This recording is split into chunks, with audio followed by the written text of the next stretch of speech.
Good morning, good morning, good morning. From wherever you are tuning in to us today, anywhere in the world you could be, thank you for joining us this Saturday morning, the fourth Saturday of the month, for another episode of Health is Wealth. My name is Nicole Buffong. I am your host and producer for today's show. And so thank you again for joining M for MM's Health is Wealth programming. We do this every fourth Saturday of the month. We have topics that are geared towards medical providers, caretakers, patients, consumers that really want to learn how to use cannabis as medicine. Cannabis and plants have been instrumental in my own healing. And I obviously love utilizing the knowledge that I've learned over the last 5 years to be able to help others understand how to use cannabis and plants as medicine. Today's show, I'm really, really excited about having this conversation. There's been some topics being discussed online that I noticed, and I wanted to bring awareness around this subject matter. Legacy versus legal. What does it mean? In our industry, legacy is known as being called by different names: the illicit market, the illegal market. It's the market that existed before there was a legal market.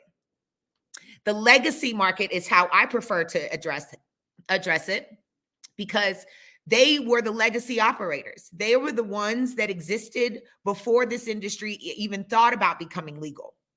And the reason that patients had access to medicine before it became legal was because of legacy operators continuing to grow the plant despite the risk of losing their freedom, their families, their homes.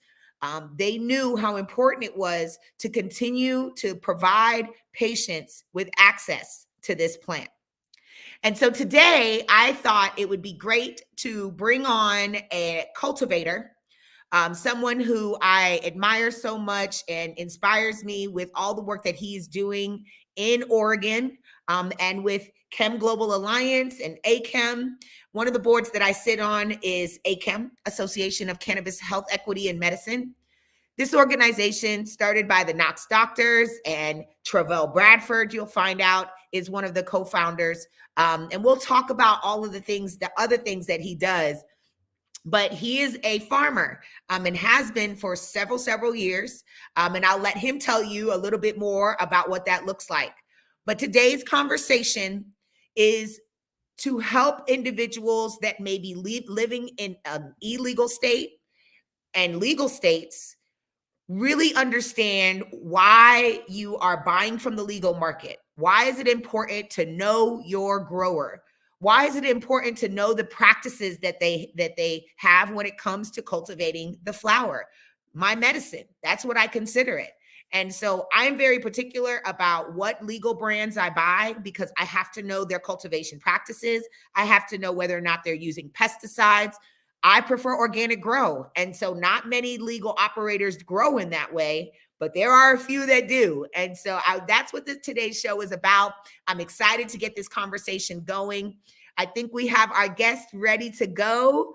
Travell. Thank you so much for being here. Obviously, he's a working dad, so he is out in those streets in Portland with his son. Thank you, Travell, for being here with us today. We really appreciate it. Thank you for having me. When you farm, every day is different and unpredictable. And it's just like this morning. He's not supposed to be awake. Hasn't been up this early in 6 months, and all of a sudden he want to be up for the interview. So, Well, these are the task of a dad and a farmer, getting up early, checking on your plants. And so let's jump right into it. And what is your son's name? Because I have an inkling he's going to be part of our interview as well. this is one of my business partners, one of 14. This is Jairus Taharka. Jairus Taharka. Thank you so much for joining us today, Jairus. We appreciate it. Hi, Jairus. Hi, baby. All right. So, Travell, let's jump right in. Could you tell us a little bit about how you got started in cannabis cultivation? Give us a little background about who Travell, the mad scientist, is. Well, once again, thank you for having me on this wonderful platform.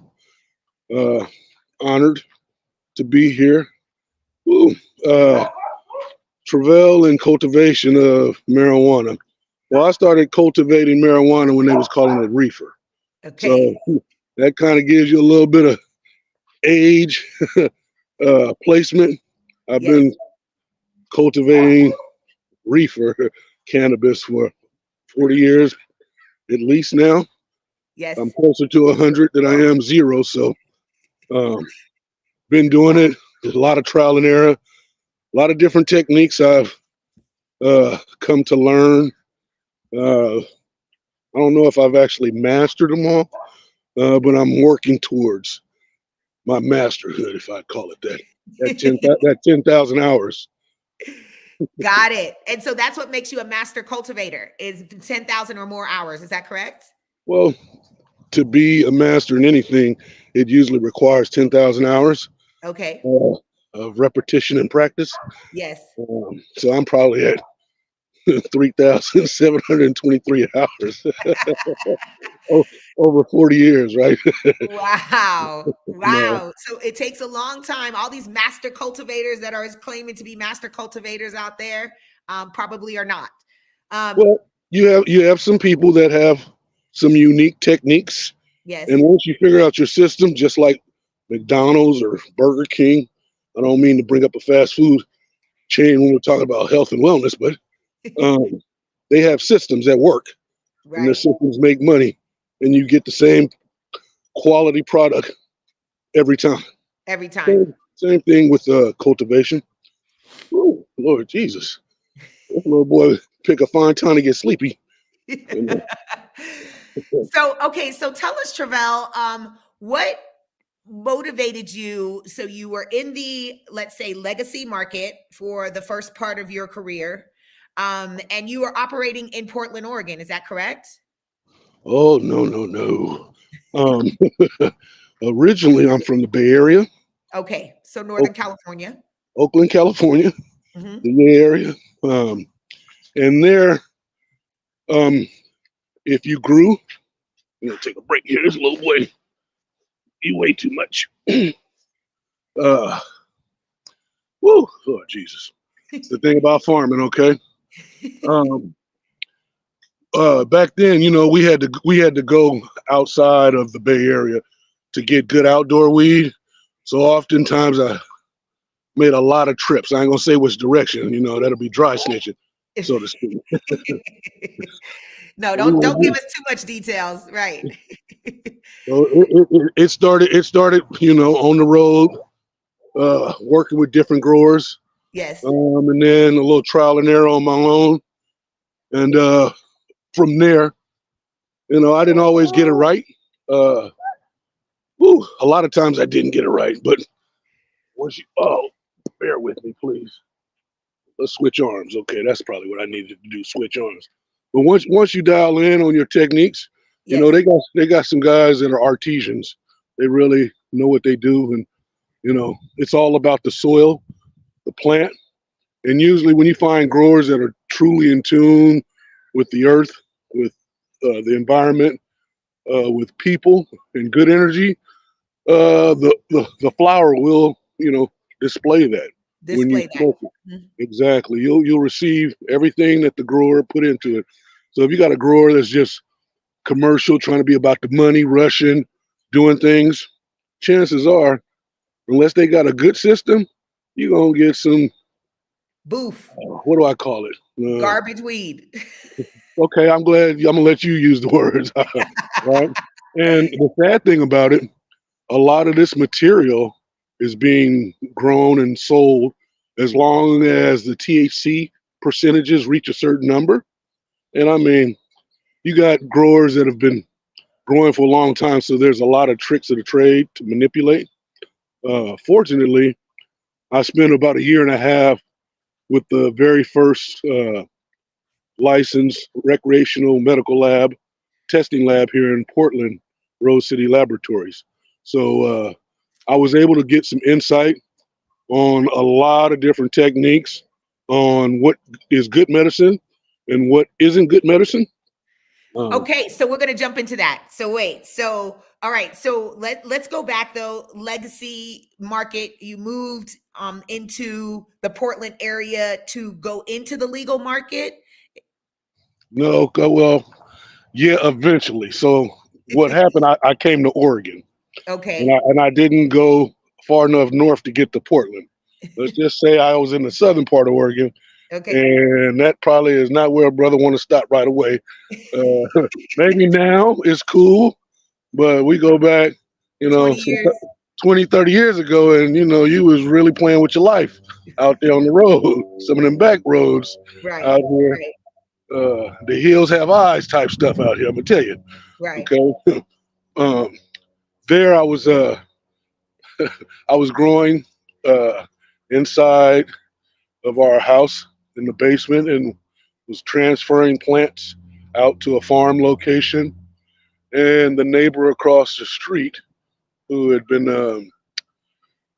these old guys like to look at young women, so they were spying on my wife and their friends when they're out sunbathing and all that fun stuff. Long story short, that neighbor happened to be the head of the parole and probation office for that particular county. Let's just say, let's just say it wasn't always popular in Oregon to work with cannabis. So I've been on the cutting edge with this stuff here, Got it. and God was good, and good attorney. God is good. Woo, woo. Okay, so you You were kind of laughing too? pushed morning there. You were kind of pushed out of the legacy market then, and because of legalities, getting into a little bit of trouble, you were able to get out of that trouble and allowed to continue to grow. And so what was that transition like for you as you went from the legacy market to a legal marketplace where you were growing in a regulated space? Well, it took some transitioning. Initially, before I was able to really get into the legal market, I was still attached to the legacy market, you know, throwing passes as they call them in the streets. Um, but what I wind up doing is when cannabis became legal, I took my transportation business and I had a fleet of samplers that we would go and provide the sampling services for the lab that I worked at. And what does And that mean? What is a sampling service? Explain to us what that means exactly in the legal market. okay, come here, little buddy. Sorry about that. Getting a little chilly out here. Just transitioning. So in the legal market, before anything, it started off medical. Before anything can enter the legal, medical, or recreational market, the material has to be tested. Right. And unless the laboratory has been licensed by NORLAP, which is the National Organization for Laboratories, here in Oregon, it's ORLAP, and in every state, they have a governing body that is really, really stringent on making sure that material is tested before it hits the market. That's right. So um, I had to learn the proper protocols for testing everything from the flour, biomass, distillates, isolates, candies, tinctures, you name it. Anything that had any type of cannabinoid in it, that's how I got the mad scientist name, because I was everywhere testing. Okay. And it's funny because a lot of people thought that as a sampler, all I was doing was going to different uh, facilities and just sitting there, testing Trying, that stuff trying it. trying it Sure. like a movie. What? How high? So But I could that's not what sampling means though. In the legal industry, right? A sampler is somebody who's picking up the product to then take to a lab to be tested, right? absolutely a Because sample. each grower, each cultivator has to have a sample ready to send to a lab to get tested before it goes to the next step, which might be production manufacturing, where they actually bottle it or package it or put it into a gummy or put it into a chocolate bar. And then from the production manufacturing facility, it gets tested again, right? Before you have a final product that goes to shelf at a dispensary. Okay, I see you know your stuff. So yeah, you're absolutely right. Anyone cultivating or processing cannabinoids has to have that material tested That's right. at a legal lab Right. and get a COA, which is a certificate of authenticity uh, that just Certificate proves of analysis. Yeah. well analysis as well as authenticity Authenticity. Mhm. because there's a lot of tests that are done that um, there are well let me say it this way, there are a lot of labs that don't have the right SOPs in place to do testing properly. So we can go to three different cultivators, and one cultivator uh, really knows how to grow medicine. Well, I call that the kill zone, and our podcast will be coming back up. Kill zone cannabis, KIL. KIL means keep it lit. Good weeds, you keep it lit. The rest got to quit. Okay, because I love that. I'm also a patient. You know, I traded in my Cadillac for a tractor, so that's how we really got involved in this farming. I just realized, okay, you got to get your hands dirty, got to Yeah, get touch the dirt. that's So, right. certificate of analysis, certificate of authenticity, depending on where you are. But that certificate of analysis is going to show you whether you have pesticides, whether you have heavy metals, whether you have funguses, aspergillus, uh, Mold. all the mold and all of this type of stuff that is sold and that is on shelves. Okay, so be careful. Just because the numbers say one thing, it's all about the farmer. Okay, and every farmer isn't created equal. That's So I'm right. saying that because there's a lot of garbage out there being sold to uh, to the legacy population. Okay, and if you're selling bad medicine to people who need good medicine, that's a problem. That's a So, problem. um, Absolutely. There's and we can, there was a chemical that was named recently that there was a interview that was done and he mentioned that even medical cannabis might have this chemical on it. It's a pesticide that is used when growing food, when growing cannabis, anything that you grow. Can you give us a little insight on, you just mentioned how important it is to know your grower. The grower is who determines how good your medicine is, right? correct. Can you give us a little insight from your perspective as a grower? What are the things that a consumer should be looking for? Like, how do we, as consumers, as patients, how do we know? Because just because you just said it, even if it's on a shelf, even if you're buying it from your guy in the neighborhood that you've been buying it from for years, what can you do as a consumer to make sure that you are getting cannabis medicine that is safe, that has been grown in the right way? What can we do? Is there anything to do?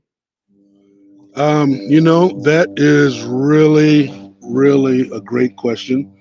One of the things that can be done is do some research on the growers, know who's growing your medicine. The other thing is when you go to locations, you have to trust the bud tenders, and one of the things that is really painful to see is someone coming in who needs medicine, who wants to experience, uh, you know, cannabis for the first time, and the bud tender is like, well, here, try this because I think you like that. You know, uh, some are helpful, but a lot of them really just, send you on that wormhole of getting high.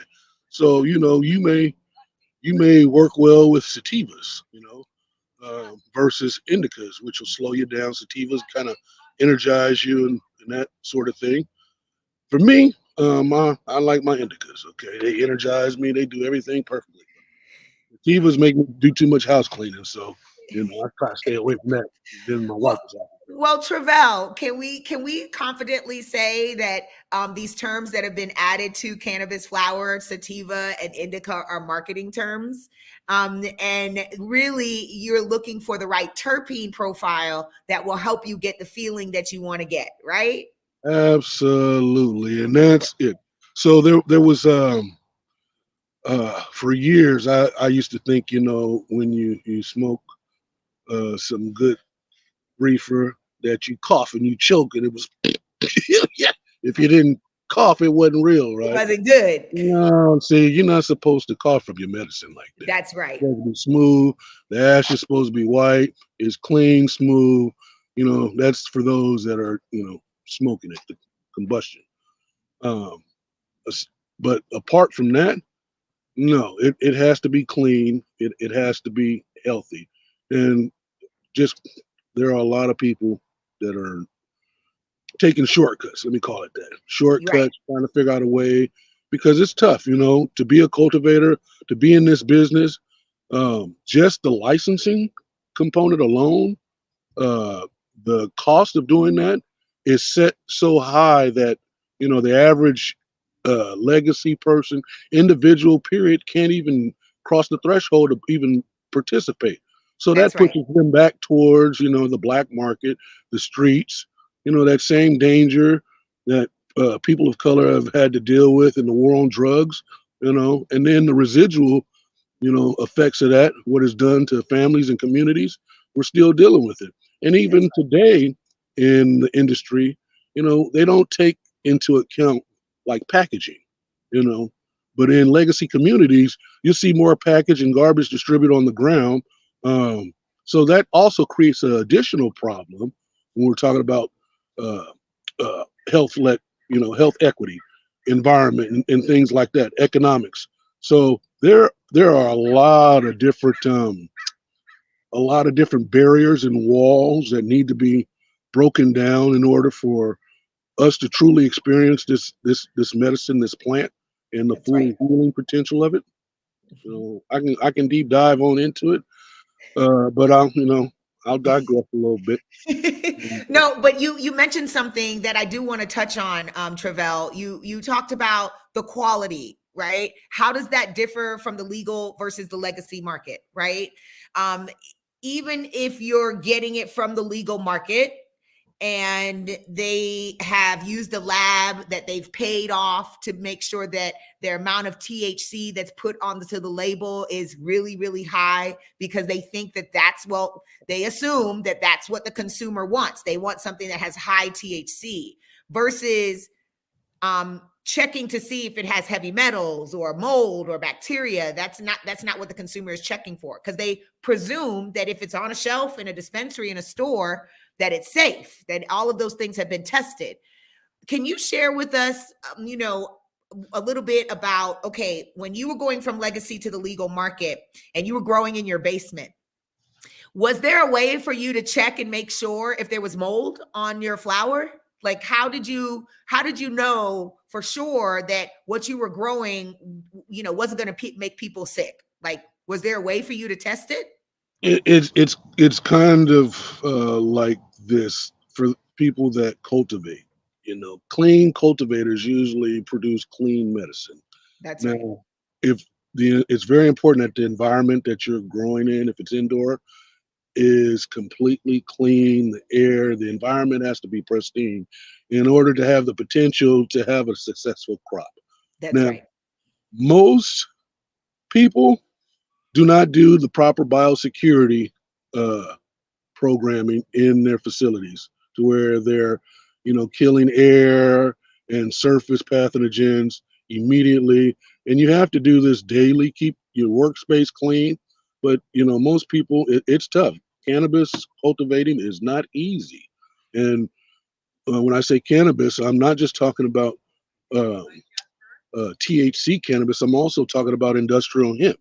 If you're growing cannabinoid flowers, it I can grow an industrial hemp plant that smells, looks, and smokes just like the hardest hitting THC plant, and you wouldn't even know the difference. Right. Okay, so Right. you wouldn't get the psychotropic high from THC from it, but you'd get a very healthy, beneficial high for your body, whether it's a CBD, CBG varietal. So that part of it is really really important. It's like going to somebody's house, and if their kitchen is nasty, you gonna eat their food. Exactly. A Exactly. lot of cultivators are nasty as hell. Okay. Right. All right. So A lot of these molds and bacteria, I've spoken with a lab owner here in Nevada, and a lot of he's testing flower that's coming out of the regulated legal industry. And he is finding that because an SOP is not set up properly inside of a grow facility, that's how a lot of these molds and bacteria get onto the plants. And so one of the things that I noticed, like when I went to Oklahoma and I toured a facility in Oklahoma, a grow facility, I didn't have to have any PPM on. I didn't have any gloves on. I didn't have a hairnet on. Nothing. As I'm walking through these plants, and I'm like, something doesn't feel right here, because I've been in an actual facility where that was emphasized. The cleanliness of the facility was very important in making sure that they have the right end product. And so you're absolutely right. When you are going to somebody's house and you notice that their bathroom is nasty, their kitchen is nasty, you don't want to eat the food. You don't even want to use the bathroom there. So it's the same concept. But how do you, in a lot of times when you're buying from the legacy market, Travell, you are getting product that has been given to you. You don't know the grower. The person that is probably selling it to you is most definitely not the grower. And so I would say 9 times out of 10, right? I know some growers that are, hands-on and they're dealing with their patients directly. But most of the time, whatever legacy market you're living in, you're getting flower and product from somebody who bought it from somebody else, and down the line it goes.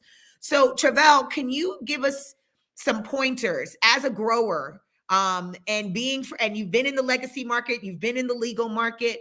What are some things that consumers can look for? Like, is there a way to say, okay, I want to know who grew this plant, and then have a conversation with that individual, ask them, what did you use as pesticides? What did you use as your nutrients for your plants? Like, are there certain questions that you can ask if you do get to the grower, if you're lucky enough to get to the grower? What are some questions that you can ask that individual that will help you be more confident? Well, first you want to see the grow. You want to know how clean it is, right?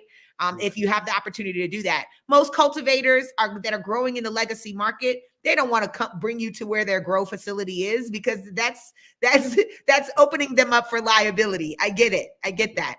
But what are some questions maybe that a consumer can ask to be comfortable knowing that this grower did it the right way, using the right nutrients and chemicals and pesticides on their plants? Are there any specific questions you would recommend that a consumer ask?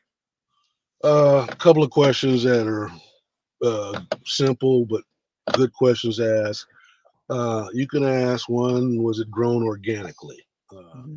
And what I mean by that, was it just the sun and earth that you use? Mm-hmm. Sun, earth, and some water. Right. Um, if it was that, then you know that that material has a high chance of being a lot cleaner. Now you also have to wonder, okay, if that was done, what was the health of the soil? Did you grow it outdoors, and like years before, they had a apple orchard where there was pesticides sprayed, to protect the trees and things like that. So now your soil health, um, so, with the cultivator, some will buy the soil, others will amend the soil and create their own soil, just really working the earth, because if the soil is healthy, the food will be healthy, the medicine will be healthy coming up out of the ground. The other thing you can do is ask, what type of grow system Was it hydroponics? Was it aeroponics? Did you just use soil? Did you use other amendments? Um, so there are questions you can ask. A lot of growers won't just give you all of their techniques. So now he's really awake. He wants to drive the car and the tractor. No, they're not going to spill their secrets, right? That's like their secret sauce for a grower, right? Yeah. Exactly. But what you can do is you can ask questions like, how long did they cure the material? How did they dry the material? Do they hand trim or machine trim? Different things that will affect the quality of the plant and the potency of the terpenes within it, because the trichomes, when you're harvesting and trimming and doing those things or moving material around, trichomes hit and they fly and can compromise. I don't know what I did to this young man, but I need to keep doing it because I need him up like this in the morning when I'm farming, not trying to sleep in the car and the tractor. Okay, and I'm being upset. What? Well, Okay. you need to tell her. Answer the next question. So Travell, so I love this. I love that we have him, your youth, on here today. So Travell, if you're asking about their growth practices, you're asking about their curing practices, and are you asking about, yes, nutrients, what kind of soil are they using?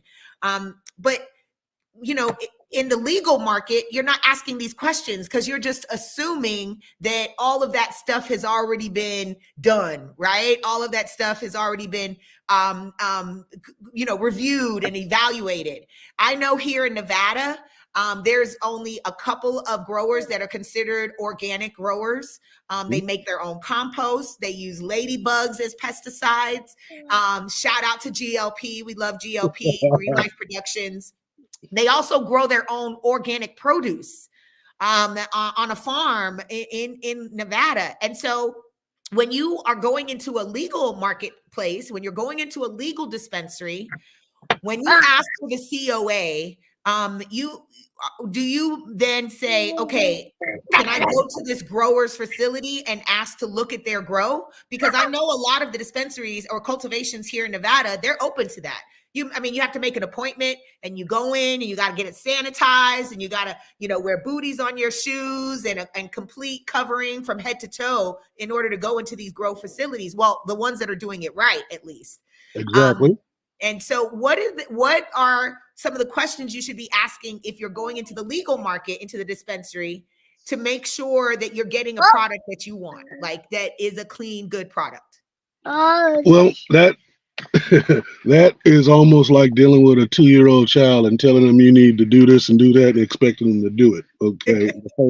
the first 200 times. Right.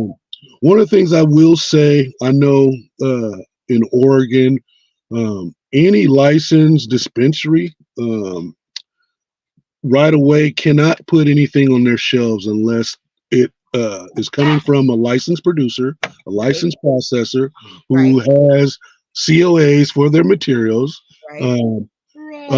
And then as a sampler, taking stuff to the lab, that's just like one of the spokes in the chain of custody, one of those rings in chain of custody to where you can't break the chain of custody. Now, knowing that chain of custody hasn't been broken, once it gets to the dispensary, you can pretty much rest assured that product is safe unless you're dealing with bad players. So we have to understand that cannabis, we coming out of the black market, the wild, wild west. You're dealing with people that's from the streets, don't care. They're about their money. They hungry. They out here. They hungry. So they want to eat. And I'm gonna tell you what. You bring some hungry folks to your house, and you've been eating all the time, and they're hungry. They not gonna have manners. They're gonna just eat up everything. They ain't gonna say grace. Okay. And that's the same thing in this weed game. So the other thing you can do, right? And I recommend and caution people to try this, is really when you dial in, that's the other thing about the kill zone. It's kind of like when you got people in the crosshairs. So what that crosshair is for me, it is different for others. Okay. So what I mean by that is all cannabis doesn't work for everyone. You That's have to right. find the right varietals that work for For you. you. You have to Mhm. dial into that kill zone for you, that keep it lit moment, right? You Yes. know, crime should be down if people smoking weed. I don't know too many people that get high off weed and go and shoot up people and do That's stuff like right. That's that. right. Those numbers aren't there. Now you do have times where people have bad reactions to cannabis.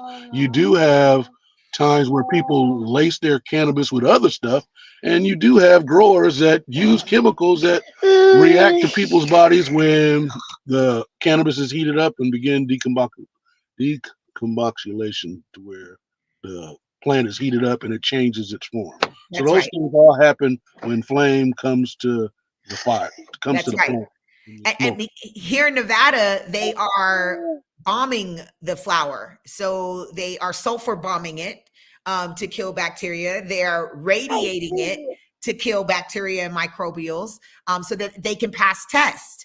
And so recently here in Nevada, we got the CCB to agree that anybody in the regulated space that is using radiation on their flower, they have to put it on the label so that people know and they have the option to say, okay, we're not going to buy this flour because I don't want radiated flour. So when you say radiated, are you talking about using ultraviolet? Ultraviolet, yes. Okay, okay. And that's a normal practice, right? Yes. It So you can use ultraviolet. Uh, they often use it when doing biosecurity in order to kill pathogens and things like that. Um, uh, there, other techniques. It's kind of like, I really, really have tried to make a conscious effort not to microwave any of my food, whether reheating same, or same. eating processed, because it's not healthy for the body and That's right. basically eating radiation. That's right. So that's the same with plants as well, but it's really difficult. So like right now, um, in the state, they've paused because there was aspergillus issue, and people don't understand aspergillus uh, is everywhere. On You most go of up our food. everywhere, exactly. So being able to remediate it from cannabis is going to be arduous from time to time, and it usually shows up the older the cannabis is, the more higher chance you have for having aspergillus. Oh, you gonna tell? Exactly. Yeah, exactly. So I mean, if he knows it, the rest of the world should know it. So they had an aspergillus breakout in Oregon recently. Well, I won't call it a breakout, but what they did was Outbreak. the OLCC required that you test for it. So not only were you doing your regular testing for your potencies and your pesticides and things like that, you also had to do the aspergillus. And some people just looked at it as being another way for the government to make money off the growers and things like that. And it's tough because if you don't have it together, you can lose your shirt. And I've seen people lose everything, whether they were growing cannabis or industrial hemp, because they didn't plan all the way out, didn't have a market to where they could offload that material, didn't have the proper storage um, facilities for that material, and yet would still sell it. So it's like, back in the day growing up, you get your reefer from your dealer, and if it looked good and smelled good, then it It was probably smoked good, right? But good. nowadays they got this stuff that I call it Doogie Howser. Okay, look like a doctor, but not quite mature enough to be the doctor I need. Okay, that's where it look good, smell good, and smokes like garbage. Okay, garbage. Okay, and there's a Right. lot of hoodwinking going on out there in the industry, with that garbage out there. That's right. So, and that circles back to the grower. So you want to, when you do find some medicine that you really like that works for you, big hit, you want to you want to identify that particular grower and then, compare some of those varietals that they're using, and then get to know. See, that's the beautiful thing today. You can put a QR code on your products and pull up the whole story about the grower, That's about right. the processor, about That's the right. lab. Tell the story. Take the people on the journey with their medicine so they can see step by step, not that it went to Jerome and then Jerome gave it to Karen and Karen gave it to Leroy. And then somehow you wound up and you didn't have seeds and stems in there. As long as you didn't have no seeds and stems, you was happy. Okay. So, But that's not the case anymore, right? I mean, there's stories out there about fentanyl laced weed. And, in my mind, I can't see anybody literally sprinkling fentanyl on their weed before they sell it to somebody. I think that what is happening is these dealers are using the same scale that they're measuring out fentanyl on and instead of cleaning it before they measure out your weed, they're just putting it on the same scale. And it only takes trace amounts of fentanyl. Fentanyl is deadly. And so it doesn't take a lot for it to be lethal for someone. And so in your mind, Travell, you started Mama's Nature. Let's talk a little bit about that. And then we'll talk about CHEM Global Alliance. But you started Mama's Nature as one of your legal operations. And can you tell us a little bit about what inspired Mama's Nature and how you got that going? Well, Mama Nature, I had to realize that I had to change some things. And I had to have a diversified portfolio of hustle, corporate acquisition, and turf merger with hustle street muscle. So I had to change the game, square up my hustle all the way. And, I started farming. I figured that, okay, I could put some seed in the ground and get out there and do this right. My family, were farmers, you know, in Mississippi. I went down there and visited and chopped cotton for about 30 minutes and got fired because I didn't know you wasn't supposed to chop the cotton plants. You're supposed to weed around them. So that was my first experience with Farming. farming. And I think I might have been like 10, 11 years old. Okay. Uh, what that taught me is if you don't know what the hell you're doing, don't go out there farming. It also taught me that certain folks don't be playing with their cotton. Okay, so I won't say no names, but it all worked out because I wound up returning back to that farm probably like 35 years later, Yeah. and it was still relatives that remembered me because about 25 people got fired from having me out there in the cotton field, not knowing what I was doing. Okay, so, and they still remember. They call me Chopperro because I chopped down 300 yards of cotton out in the middle of the field. So even today, I still have slavery PTSD. So when I'm out in the farm, after about 10, 15 minutes, I will drop my tool and take off in a full sprint just to make sure I'm staying on my toes. You know what I mean? And this is real talk because it is hard work. It's sad to think that farming this particular plant, they called it the black plant, cannabis industrial hemp.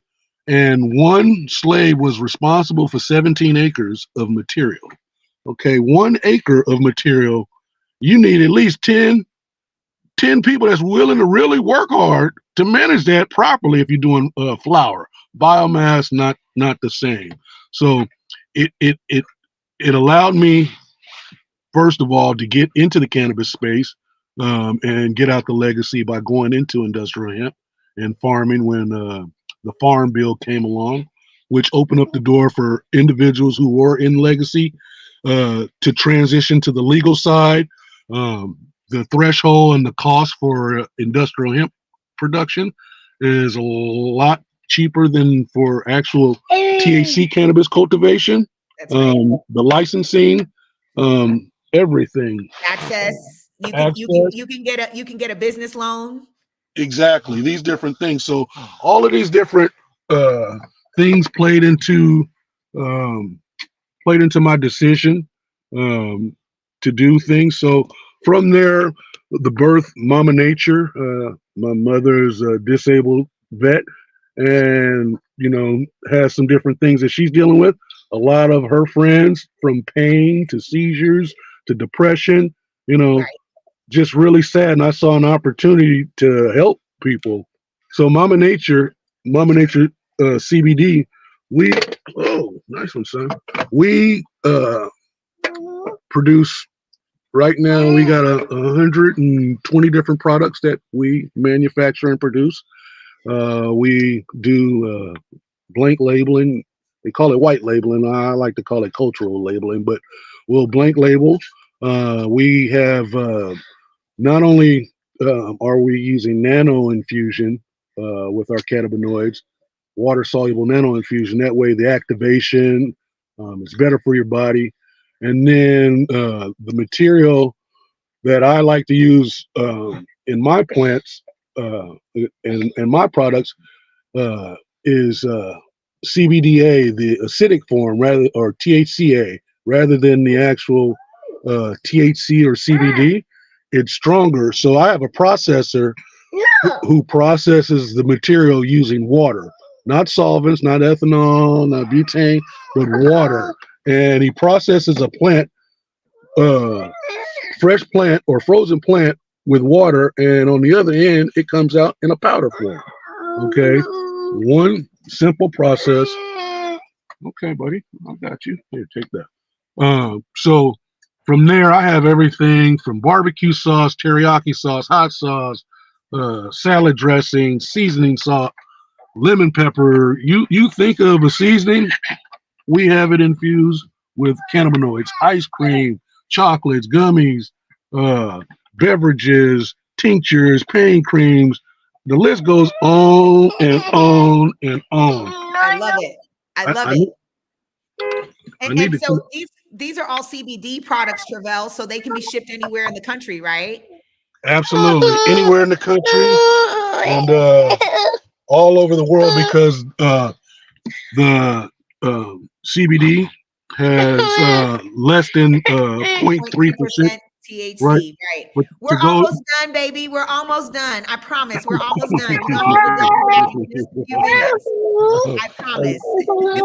Look, welcome to my world. He like this ain't cool. We not moving. But Travell, how can they find? I have the link. I have the IG up here. Mama Nature PDX. Is that how they find the products? Yeah. So Mama Nature PDX is Instagram. Go on there. My social media game is, that's not my expertise. My product game is where I do my thing. So, we working on. I'm gonna leave that up to him to do.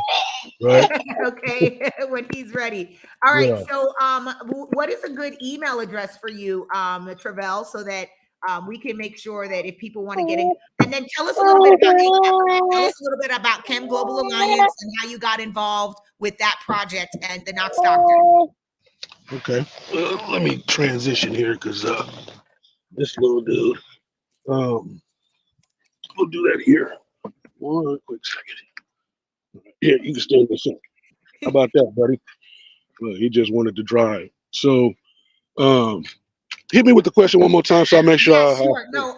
Is there an email that we can give to people that they can contact you? Is T Bradford at CHEM the best? T Bradford at chem.global. At chem.global. Got it. I'm going to make sure that we have that on here. chem.global.com? No, just chem.global. Got it. Okay. Yeah. I'm going to make sure that everybody has that information here so that they can, if they wanted to contact you, they can. But tell us a little bit about CHEM. Tell us how you got involved as their head, as a co-founder and their head agronomist. How do I say it? Agronomist. Agronomist, which if you don't know is grower, right? Tell us a little bit more about that. Well, I had the pleasure to present at a function and was teaching people how to grow. So at this particular event, I brought seed, dirt, and pots, and gave out a bunch of things. And that's where I first met the Knox doctors, Dr. Rachel and Dr. Jessica Knox. And it's really funny how small the world is, because I'm from the Bay Area. So I went to school in Oakland, Richmond, all over the Bay Area, so many high schools, but happened to be from a place where the Knox doctors, uh, their parent went to school. So it just kind of brought it full circle. And I realized that, you can't get anything on the shelves unless it's grown properly. So because I'd already, traded in my Cadillac for a tractor, it was, it was just perfect. And we got to talking, and we got to talking about health equity and the different issues that are in the industry. The different issues with, you know, particularly black and brown health in the community, and the lack of physicians, the lack of cultivators, the lack of people in policy positions that look like me, that are going to be able to identify with the things that, you know, are around my life, the health issues, the environment, the economics, the social problems. So, PTSD from the violence that you're witnessing, all of the things that affect people of color in this see, country. Yeah, people don't realize that most people of color have PTSD just growing up in their neighborhoods. that's You ever, right. you ever been riding in your car and the police just drive up and you just get all tense and everything, Yeah, like yeah, for no apparent reason, you ready to step on the gas and drive, right?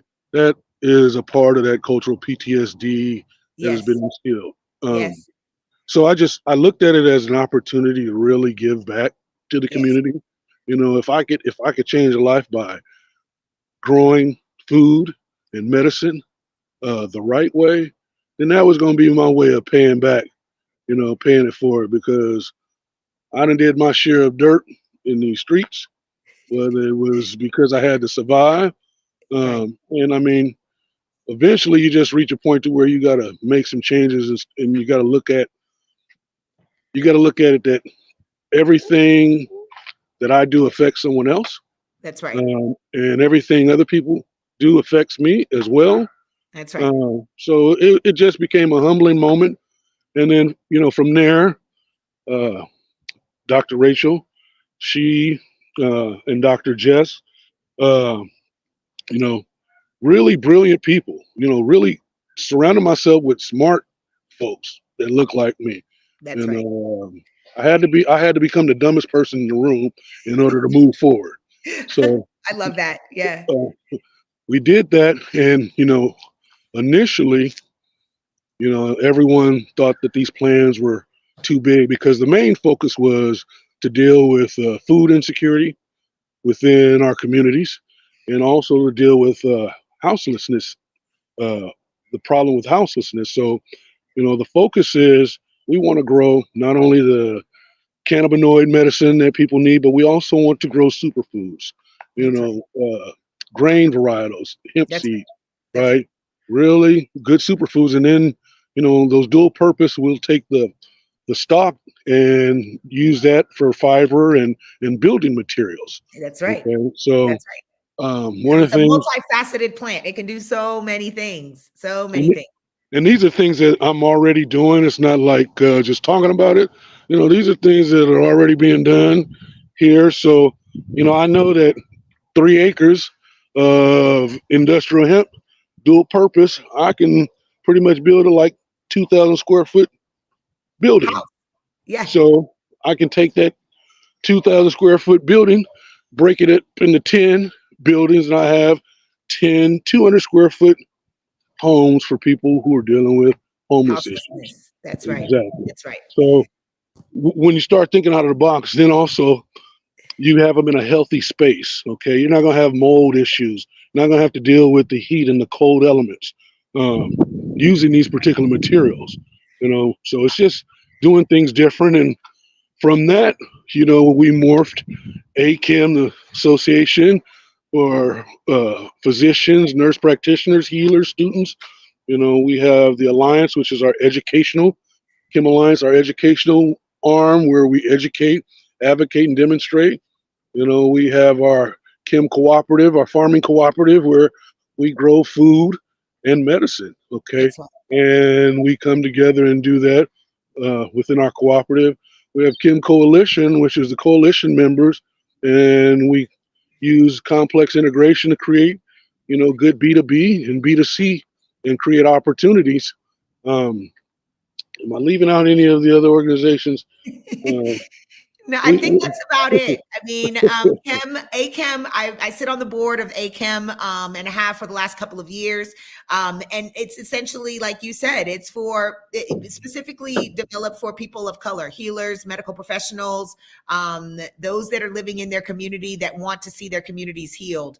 And so I'm so grateful that I get the opportunity to work with brilliant people like yourself and the Knox doctors and all of those affiliated with ACHEM as we really make a difference in this world. there was one other organization that I almost left out is A3C, and oh, that's our African and Caribbean consortium, where consortium. we're not just here in the United States, but we're bridging the gap, Global.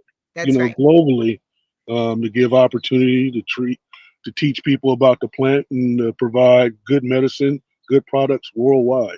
Yeah, that's right. And I sit on that committee with you as well. And really excited about the projects that we're doing abroad in Africa and throughout the Caribbean, planting the seeds, so to speak, for a really healthy and clean future for our people. And so before we leave today, Travell, thank you again. And tell me one more time, what's your son's name? Jairus Taharka.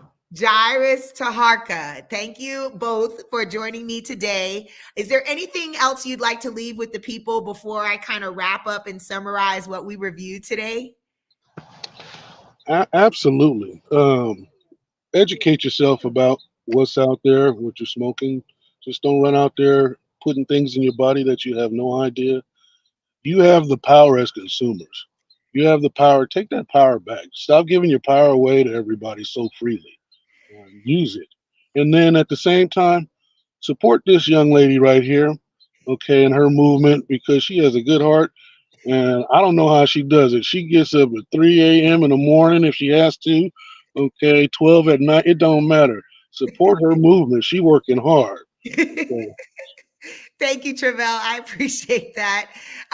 You gave us some really good insight today to think about knowing your grower, how important that is, know their practices, what nutrients they're using, what chemicals they're using on that plant, what are their processes after they actually remove the plant from the soil and they're curing it. What does that look like? Not everybody's going to allow you inside of their grow. We get that, but it's important to know your grower. Ask these specific questions. Ask them what they're using. Ask them how their process is after they remove the plant from the soil and they're curing it and drying it, because this is how we create more conscious consumers. This is how we create an environment in a world where people are conscious about what they're putting into their bodies.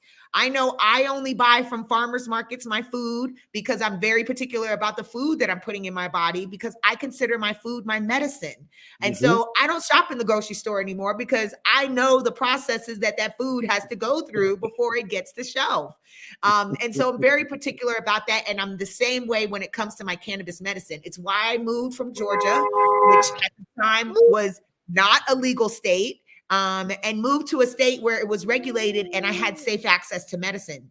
And I got to know the growers here and I got to know their practices. And now when people come and visit me in Nevada, I'm like, these are the three growers that you need to be dealing with, and everybody else off limits. So I'm very particular about that. So thank you again, Travell, for giving us this insight as a grower, going from a legacy market to a legal market and all of the lessons that you've learned in between. We really appreciate and value your insight. So thank you again for joining us. Both of you joining us today, you and your Thank son. you. You say thank you. Bye. Thank you. Thank you for joining us this morning. He just had a birthday here yesterday, so Yeah, that's right. Happy birthday. he's How old is feeling he now, Travell? it. He's 2. He's two. The terrible twos, they call them. too damn much trouble right now. Travell Bradford, we really appreciate you being with us today. Folks, if you want to learn more about Mama's Nature and Travell and all the work that he's doing, make sure you shoot him an email, tbradford@chem.global. You can also learn more about him on IG at Mama Nature PDX and on LinkedIn at Travell Bradford. Travell, thanks again for today. I really appreciate you taking some time to speak with us. Really excited about all the work that you're doing, all the work that we are doing collectively in helping to build a brighter future for our communities and our people when it comes to using plants as medicine. Thanks again, Travell. Thank you so much, and shout out to Analog Dope out there. You know, I want to get you some good books. If you're in the Las Vegas area, there's a Black-owned bookstore that Travell's cousin owns, and I love going to Analog Dope to get the newest book releases. So if you're in the Las Vegas area, make sure you hit them up. Thanks again, Travell. Much love. Take care, okay? Have a good one. Nope. Oh, he gave me a fist instead of a kiss. I love it. Take care. Bye, Travell. Thank you so much. Take care. Bye, everyone. We really appreciate you joining us today. Your comments have been amazing. I really appreciate if wherever you're joining us from, that you were able to come and learn so much about your grower and how important it is to know your grower. Make sure you're following M4 United. We are going to be doing this again next month. Next month, it's going to be the Saturday after MJ Biz, or the Saturday before MJ Biz. So make sure you're tuned in. That's going to be the Saturday after Thanksgiving. And I look forward to seeing you then. Thank you again to everyone who joined us today, Victoria and Stanley, Victor, Redley. We just really appreciate it. I hope you all have a great rest of your month. And we look forward to joining you again on this platform next month. Thanks again, and hope you all have a blessed day.